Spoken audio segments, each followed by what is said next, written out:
untuk suami. Nanti akan kita ketemu lah ya, mudah-mudahan. Rahmah itu ya love, respect, kasih sayang, membela, melindungi.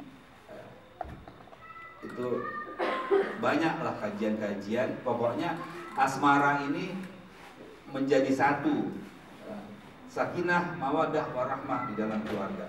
Interaksi antara suami dan istri yang terutama. Begitu interaksi suami istri ini asmara, maka insya Allah dengan anaknya pun insya Allah akan ikut seperti itu. Nah, yang tadi Bapak Ibu sampaikan itu udah tercover semuanya. Semua keinginannya terpenuhi. Kalaupun tidak terpenuhi, dia sabar menerima dengan pandangan-pandangan positif. Termasuk minta diperhatikan, itu juga terpenuhi dalam sakinah, mawaddah, warahmah. Itu kebahagiaan di dunia dalam konteks keluarga. Sekarang di akhirat. Di akhirat apa? Bu, kebahagiaan di akhirat itu bentuknya seperti apa? Masuk surga jelas. Pak, setuju Pak? Yang nolak? Deal? Deal, saya nggak deal. Nggak cukup masuk surga. Nggak cukup masuk surga. Kebahagiaan yang diinginkan oleh Allah Subhanahu Wa Taala atau yang dijelaskan oleh Allah bukan sekedar masuk surga, tetapi mau nggak masuk surga, tapi kemudian mampir dulu ke neraka 20 hari aja misalnya. Enggak kan? 1 hari di sana sama dengan 1000 tahun di sini. Atau ada orang yang masuk surga ribuan tahun dulu di neraka. Enggak, itu yang kita inginkan. Yang kita inginkan adalah wa man zuhziha 'anil nar wa udkhilal jannah faqad faz. Ini juga pernyataan atau firman dari Allah Subhanahu wa taala. Barang siapa yang dihindari dari api neraka dan masuk ke dalam surga, faqad faz. Itulah jayaan, itulah keberuntungan, itulah kebahagiaan yang sebenarnya. Qad faz. Jadi kita upayakan kebahagiaan itu maksimal, yaitu asmara dalam konteks keluarga asmara, di akhirat zuhziha 'anil nar wa udkhilal jannah. Ada lagi kebahagiaan yang lebih tinggi dari ini, yaitu melihat Allah Subhanahu wa taala. Melihat Allah itu katanya lebih nikmat dari surga secara keseluruhan. Ini yang kita inginkan. Nah, untuk bisa mendapatkan kebahagiaan dunia dan akhirat itu, maka kita tanya kepada Allah, bagaimana caranya ya Allah? Allah menjelaskan dengan sangat gamblang, tegas dan jelas insyaallah. Man 'amila sholihan min dzakarin wa unsa aw unsa. Ini konteksnya laki-laki perempuan, suami istri, karena kita membahas tentang keluarga. Ya. Man 'amila sholihan min dzakarin aw unsa wa huwa mu'min, jelas. Wala nuhyiyannahu hayatan thayyibah wala najziyannahum ajrahum bi ahsani ma kanu ya'malun. Kata Allah, barang siapa yang beramal soleh dari laki-laki maupun perempuan dan mereka beriman, tentu ya, mereka beriman itu penting sekali. Kemarin kasus mix couple cukup ramai di Houston, itu cukup ramai. Masuk nggak ke dalam konteks ini? Wa huwa mu'min. Fala nuhyiyannahu. Ini lagi-lagi Allah menggunakan penegasan. Sungguh akan aku berikan, sungguh akan kami berikan kepada siapa saja tadi, man amila hayatan thayyibah. Jadi syaratnya sudah sangat jelas adalah beramal soleh. Ini yang nanti kita akan definisikan secara operasional. Amal soleh yang seperti apa yang akan bisa kita laksanakan di dalam konteks berkeluarga. Kalau ini kita laksanakan, fa insya Allah kita akan dapat hayatan thayyibah. Selesai. Sederhana. Jadi kalau kita mau masuk surga, dihindari dari api neraka, mau sakinah, mawaddah, warahmah, beramal soleh saja. Beramal soleh dalam keluarga harus kita ketahui dan kita ilmui. Makanya tadi di dalam Rum 21, wa min ayatihi dan seterusnya, liqaumi yatafakkarun, hanya berlaku bagi orang-orang yang berpikir. Orang yang berpikir artinya orang yang berinteraksi dengan informasi, pengetahuan, teknik, strategi, values, mengetahui, memahami cara-cara. Nah, mudah-mudahan majelis ini menjadi salah satu bagian upaya kita untuk mengetahui bagaimana sih cara beramal soleh dalam konteks wonderful family, bagaimana caranya. Dan ternyata memang sangat luar biasa, peluangnya banyak sekali, sangat banyak. Pokoknya kalau kita berperilaku baik saja di dalam keluarga, insya Allah akan dapat hayatan beribadah. Kita lihat di slide berikutnya. Jadi kita sudah sama-sama pahami tadi amal soleh. Nah sekarang sebelum masuk kepada keluarga, kita lihat dulu. Amal soleh itu kan, beramal soleh berarti melaksanakan pekerjaan yang baik gitu ya. Melaksanakan pekerjaan yang baik itu adalah ya menjalankan amanah. Contoh misalnya diamanahkan kita, Bu Leni diamanahkan untuk mengurusi makanan dalam acara ini. Semua orang akan menganggap Bu Leni menjalankan tugasnya dengan baik ketika semuanya beres, dilaksanakan semua tugas-tugasnya itu. Maka dipujilah dia, hebat, telah menjalankan tugasnya dengan baik. Jadi tugas yang baik atau amal soleh itu adalah menjalankan amanah. Itu menjalankan tugas-tugas yang diberikan oleh orang lain, oleh pihak lain. Nah ini amal soleh adalah menjalankan amanah yang ditugaskan oleh Allah Subhanahu Wa Taala kepada kita, dan bisa kita lihat, bisa kita pelajari dari amanah tujuan penciptaan manusia. Dan ini juga sangat jelas, sudah berkali-kali dipahami insya Allah, bahwa tujuan penciptaan manusia setidaknya kita dapatkan dua informasi penting. Yang pertama, kita rujuk saja surah Az-Zariyat ayat 56. Wa ma khalaqtul jinna wal insa illa liya'budun. Ini namanya amanah ibadah. Amanah ibadah, kita diminta oleh Allah atau kita diciptakan oleh Allah semata-mata untuk menjadi abdi, menjadi sahayanya Allah. Mungkin bahasanya terlalu kurang baik ya. Menjadi hambanya Allah. Wa ma khalaqtul jinna wal insa illa liya'budun. Tidak aku ciptakan jin dan manusia kecuali untuk mengabdi kepada Allah. Dan Allah menggunakan kalimat negasi, istifham ingkari, atau kalau dianalogkan dengan bahasa kita, tidak saya datang kemari kecuali untuk menghadiri pengajian asmara. Tidak saya datang kemari kecuali untuk mengabdi, untuk menghadiri pengajian asmara. Artinya apa itu? Satu-satunya tujuan saya datang kemari untuk menghadiri pengajian asmara. Kalau seandainya di sini di ruko ya, ruko kita sebut saja ruko ya, ruko boleh ya. Kalau di ruko ini tidak ada pengajian asmara, datang nggak ibu kemari? Datang nggak bapak kemari? Enggak kan? Karena kalimat yang tadi, tidak aku datang kemari kecuali untuk mengaji. Begitu juga, tidak aku ciptakan jin dan manusia kecuali untuk mengabdi. Kenapa Allah tidak menggunakan kata wa khalaqtul jinna wal insa liya'budun? Aku ciptakan jin dan manusia untuk mengabdi kepada-Mu. Tapi Allah menekankan, tidak aku ciptakan jin dan manusia kecuali untuk mengabdi kepada-Mu. Artinya ketika manusia tidak mengabdi kepada Allah, berarti dia tidak diciptakan. Gitu kan? Tapi manusia sudah terlanjur diciptakan. Artinya manusia ini akan dianggap tidak ada oleh Allah kalau dia tidak menghamba kepada Allah. Di sisi Allah atau di mata Allah, kita manusia yang tidak beribadah dianggap wujuduhu ka'adami. Keadaannya, adanya sama dengan tidak ada. Bahkan dalam Al-A'raf 176, mereka yang tidak menjalankan perintah-perintah Allah itu lebih hina lagi dari dipersamakan dengan binatang ternak, bahkan lebih sesat dari. Sungguh telah aku penuhi isi neraka jahanam, wa laqad darabna li jahannama katsiran minal jinni wal insi lahum qulubun la yafqahuna biha ila akhir ayat.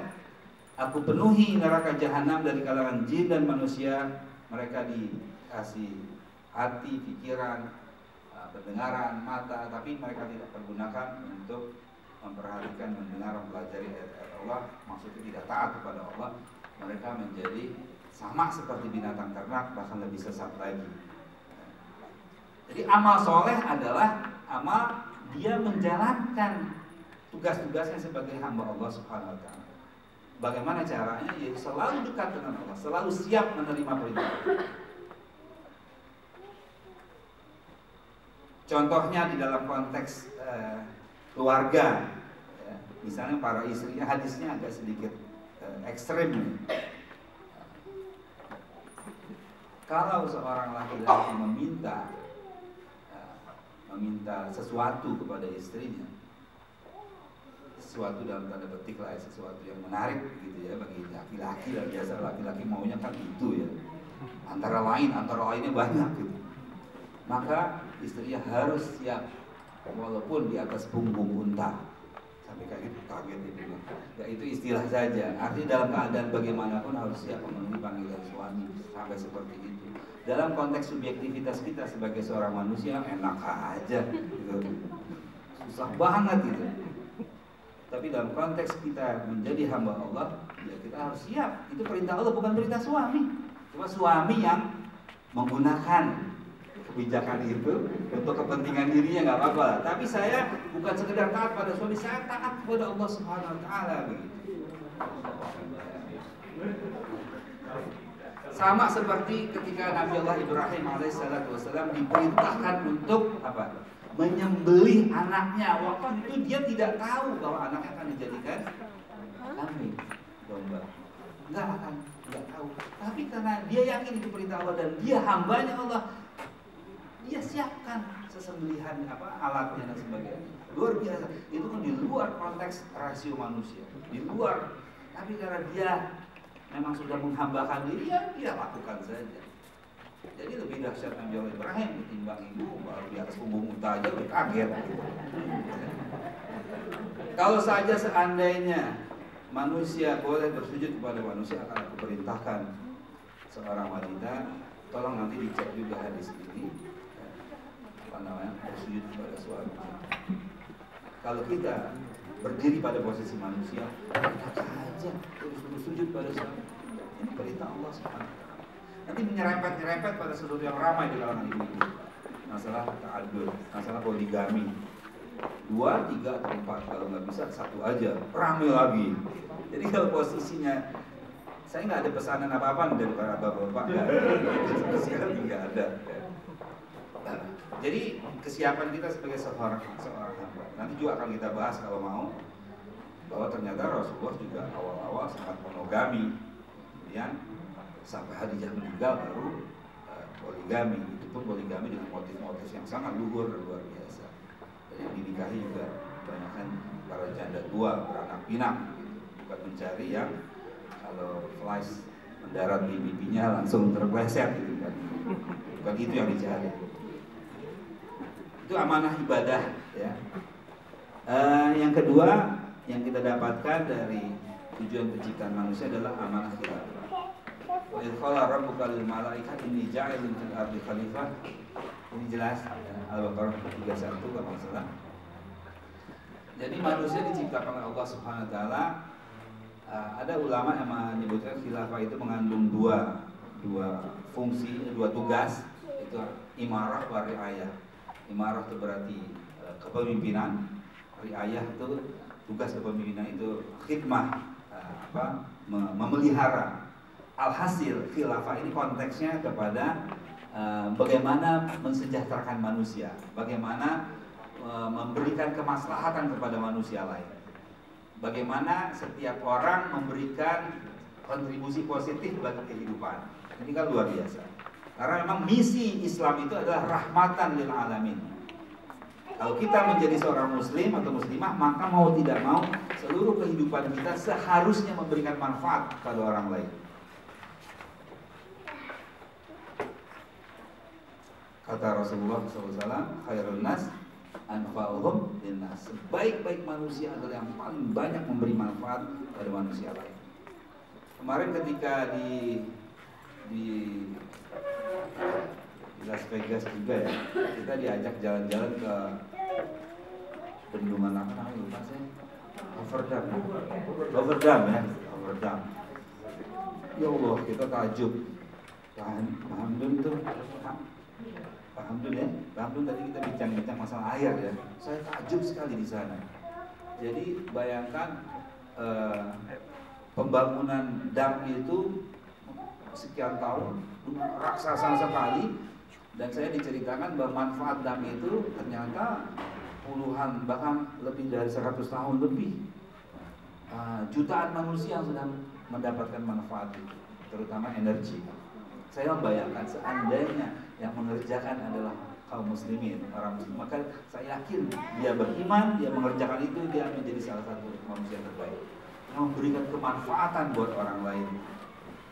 Memberi kemanfaatan buat orang lain ini Allah sediakan dari yang kecil sampai yang paling hebat. Dari yang kecil tuh sekedar menebarkan senyum saja kepada saudara kita, itu sudah memberikan kemanfaatan buat orang. Kalau kita bertemu, salah satunya tersenyum atau dua-duanya tersenyum, kan kita farhan itu gembira gitu. Ketimbang kita mendapatkan teman yang berwajah duka, berwajah murung, kita juga nggak suka.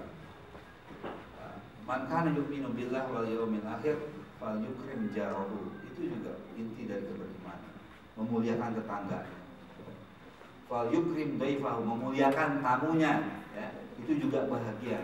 Menyingkirkan duri dari jalan, itu juga luar biasa. Apalagi berkreasi, berinovasi, menciptakan sesuatu yang sangat luar biasa manfaatnya. Ini kaitan dengan ilmu pengetahuan. Makanya ilmu pengetahuan menjadi salah satu syarat buat kita beramal soleh. Itu amanah khilafah. Sehingga terciptalah hablum minallah wa hablum minannas. Amanah ibadah ini hubungan yang kuat dengan Allah Subhanahu wa taala. Amanah khilafah hablum minannas. Maka kata Allah dalam surah Al-Imran 112, "Duribat 'alaihimuz zillah aina ma suqifu illa bihablin minallah wa hablin minannas." Mereka diliputi kehinaan di mana saja mereka berada, kecuali jika mereka menyelenggarakan hablum minallah wa hablum minannas.